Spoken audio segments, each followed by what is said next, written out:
I didn't tell anyone where I was going. That was intentional. It had been a rough year. Nothing dramatic enough to explain in one sentence, just a slow accumulation of stress, bad decisions, and the kind of burnout that makes you feel like you're watching your own life from across the room. I needed somewhere quiet, somewhere disconnected. I found a listing for a fire lookout tower in northern Montana. It was one of those decommissioned Forest Service towers that had been converted into a minimalist rental. No Wi-Fi, no cell service, just a one-room cabin perched above miles of trees. It was perfect. The drive up took longer than expected. The paved roads turned to gravel, then to dirt, then to something that barely qualified as a path. By the time I reached the base of the tower, the sun was already starting to sink behind the mountains.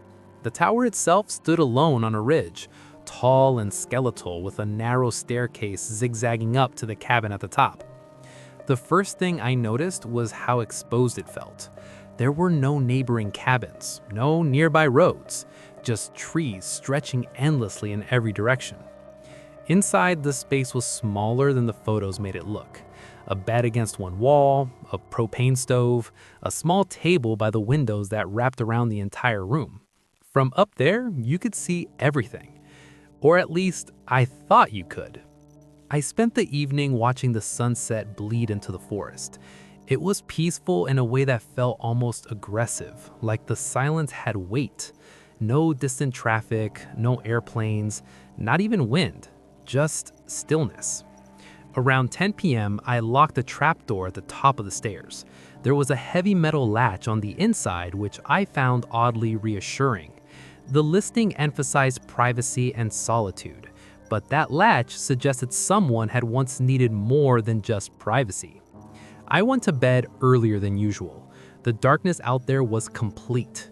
When I turned off the lantern, it felt like I had gone blind. I woke up sometime later to a sound I couldn't immediately place. A metallic clink, soft, rhythmic. It took a few seconds for my brain to catch up. Someone was climbing the stairs. The steps creaked faintly under weight, slow, deliberate weight. Not an animal scrambling, not the random shift of wood settling. This was controlled, measured. Step, pause. Step, pause. My heart started hammering so hard I could feel it in my throat. There was no reason for anyone to be out there. The tower wasn't staffed anymore. The nearest ranger station was miles away. The climbing stopped just beneath the trapdoor. I didn't move. I didn't breathe. Then came the sound of fingers brushing against the metal hatch. A light scrape, like someone testing it. The latch rattled once. Gently, almost politely. I stayed frozen in bed, staring at the dark outline of the ceiling. The latch shook again, harder this time, and then whoever was on the stairs spoke. "I know you're up there." It was a man's voice, calm, clear, close enough that it sounded like he was inside the room with me. I didn't recognize it. He knocked once on the metal door, a hollow, echoing bang that filled the cabin. "You shouldn't have come back." That made my stomach drop. Back? I had never been there before.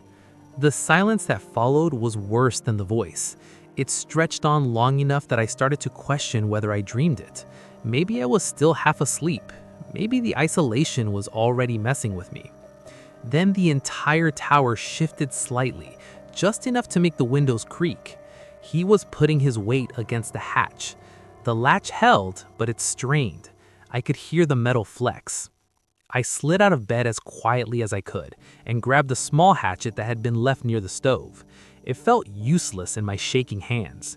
There was nowhere to run. The only way down was through him. The pressure on the hatch stopped. For a moment, there was nothing. Then I heard footsteps descending the stairs, slow at first, then faster. Then the unmistakable sound of boots hitting the ground at the base of the tower. I rushed to the window and peered down into the darkness. It took a few seconds for my eyes to adjust, but when they did, I saw him. He was standing at the tree line, just barely visible, tall, still, looking straight up at me. Even from that distance, I could feel it. He wasn't confused, he wasn't lost, he had come there intentionally. After a few seconds, he stepped backwards into the trees and disappeared. I didn't sleep for the rest of the night. I sat in that chair by the window with the hatchet in my lap, watching the forest as the sky slowly turned gray. The next morning, I climbed down as soon as there was enough light to see. The ground around the tower was soft dirt. Every step he had taken was preserved in it. There was a single set of boot prints leading from the woods to the base of the stairs, and another set leading away. But that wasn't what made my blood run cold. What made it worse was the second trail of prints I noticed once I stepped back enough to see the full picture. A second pair had approached from the opposite side of the trees, and those prints stopped at the base of the tower. They didn't lead away.